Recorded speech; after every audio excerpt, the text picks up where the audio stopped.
What's up, everybody? This is D from Brooklyn giving you another update and happy Sunday, fun day, tank swim day.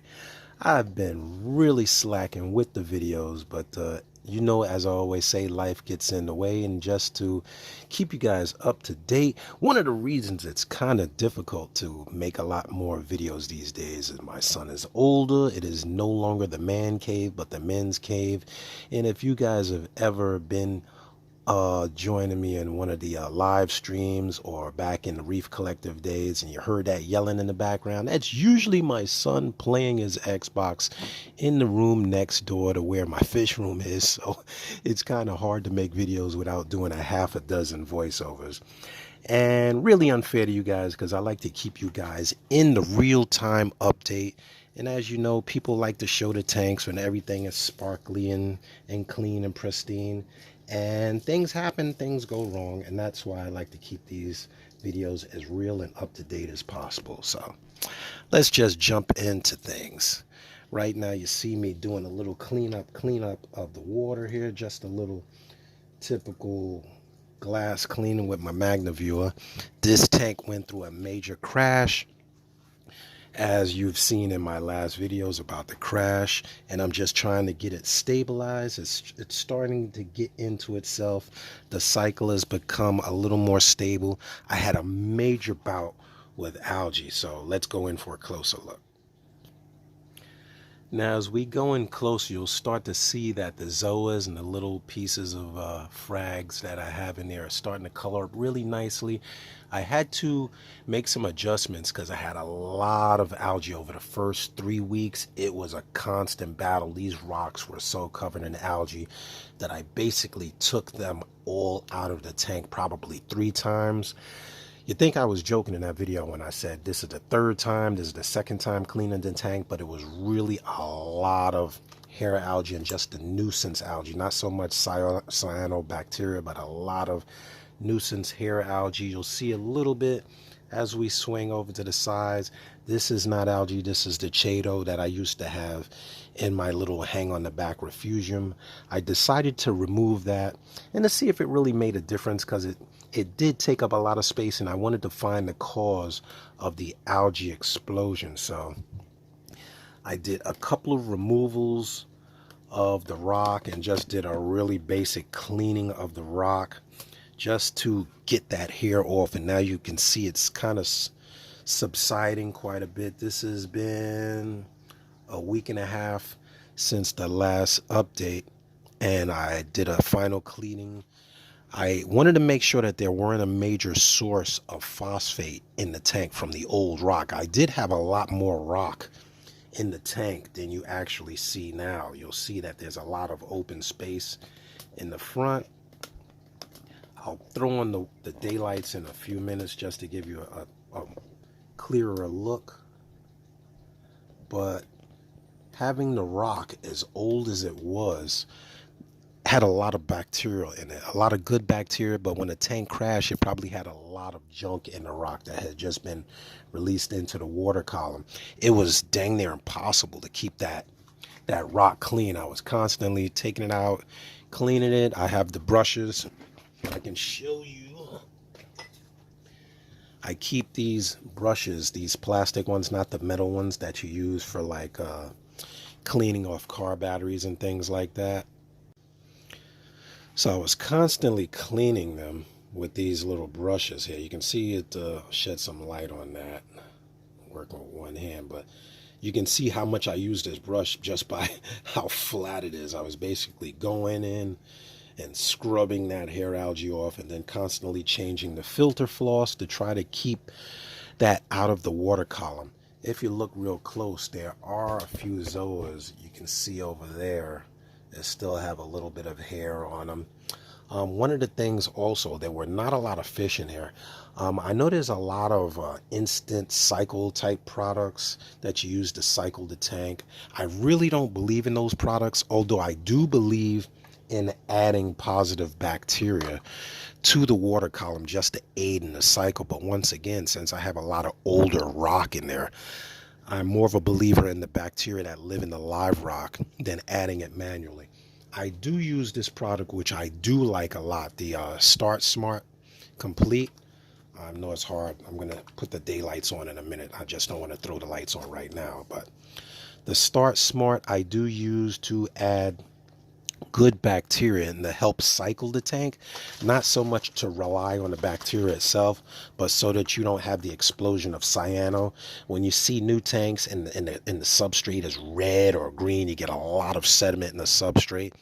Is usually that cycle taking place in the substrate, whereas I want the cycle to take place in the rock. So I do regularly come in here and disturb the substrate a little bit during the initial cycling of the tank.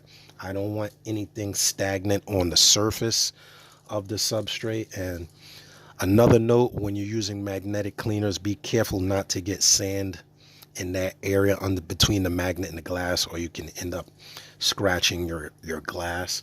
But I like to keep all of that algae and all of that sediment in the water column so that it's not sitting. I just had to wipe that off because it was annoying me. So that it's not sitting in one place and becoming a dead area. All right, I'm going to turn the daylights on for a minute here so that you can get a better look.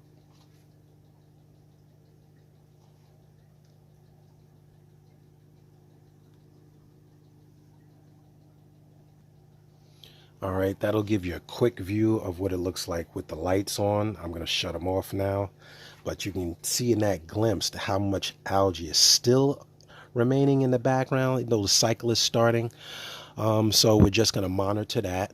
I do a lot of regular tests. I use the digital test kits, but I more often than not use the quick test strips because they're so much quicker and easier to just give me nitrate and nitrite readings. Just dip it. I can compare all the tanks. I don't have to be exact, but I use these test strips, tongue-tied, to dip in each tank, and I can compare the tank levels really quickly without taking the time to look at digital numbers just to see if one is higher or lower. It gives me a really, really good idea of how the tank is cycling.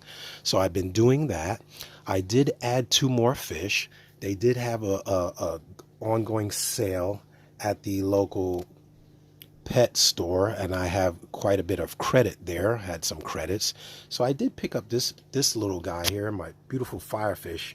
I've always been a fan of firefish, but when you have fish in a tank for a long time, there's my daylights. When you have fish in the tank for a long time, they can be really prone to startling these guys, and these guys are big jumpers. They love to jump.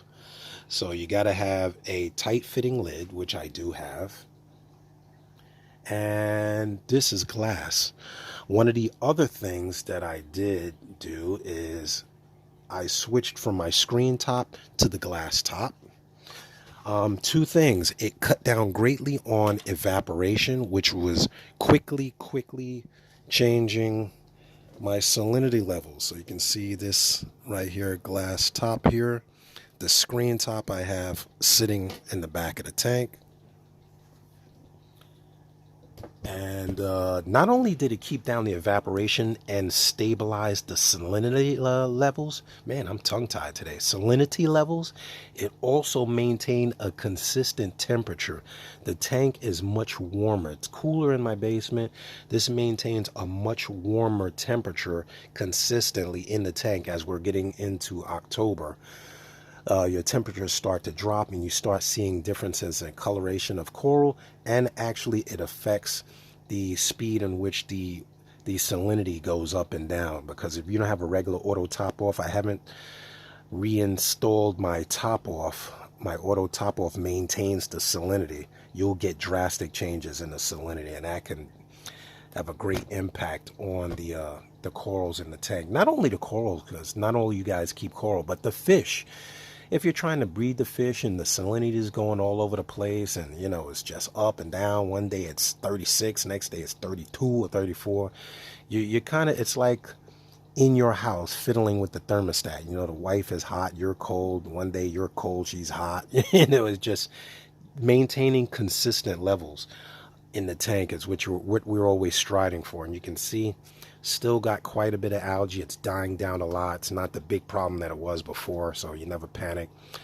There's the Chaeto that I had in the back. You'll see that there's clear black wall. You don't see any more box on the back, which allows for a lot better filtration.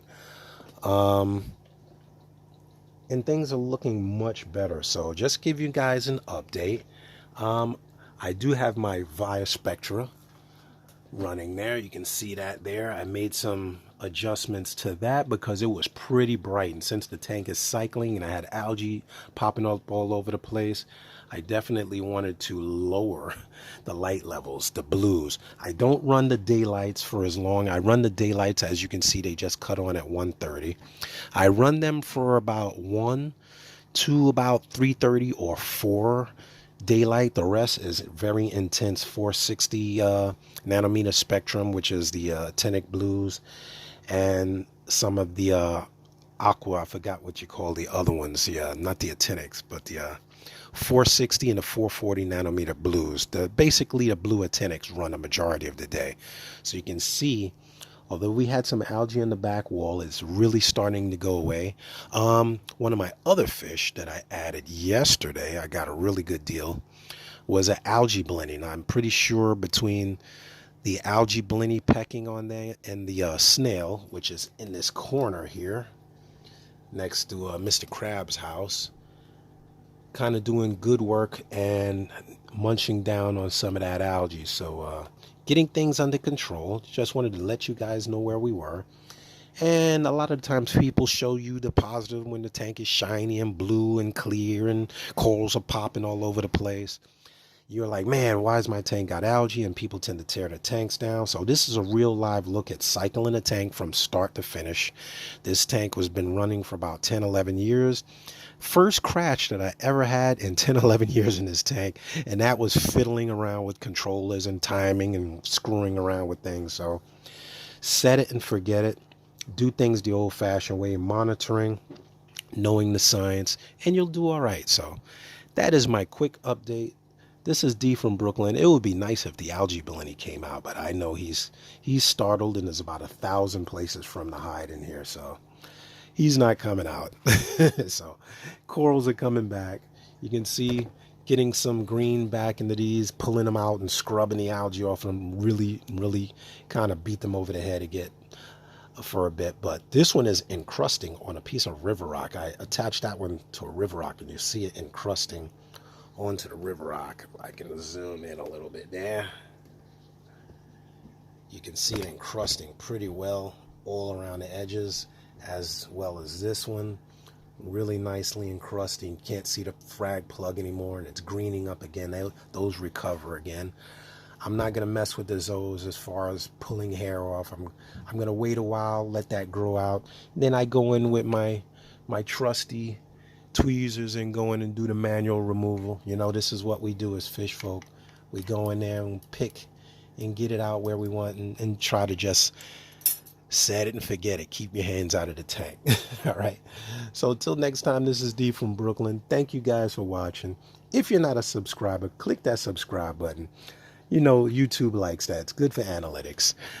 Keeps me going, kind of gives me that push to go on and make more videos. And if you guys are setting up a tank, freshwater or saltwater, and you have questions and you're not sure what to do, always leave a comment below. I'll be happy to help you out. And for the most part, we all learn from each other, so it never hurts to just drop a comment and share those questions and concerns. Till next time, this is D. Love, peace, and hair grease. Keeping my sanity by keeping my aquariums. All right, y'all. See ya.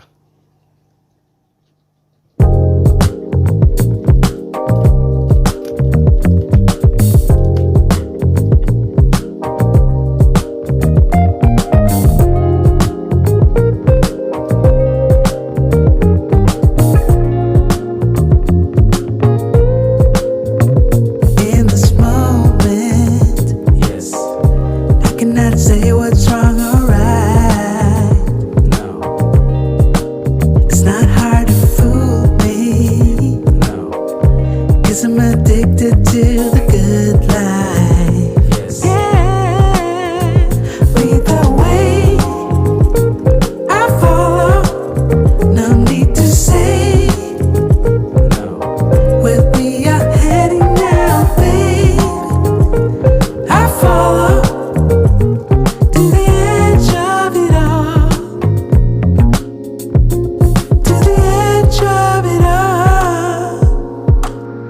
I'll tell you good night, 'cause I'll find out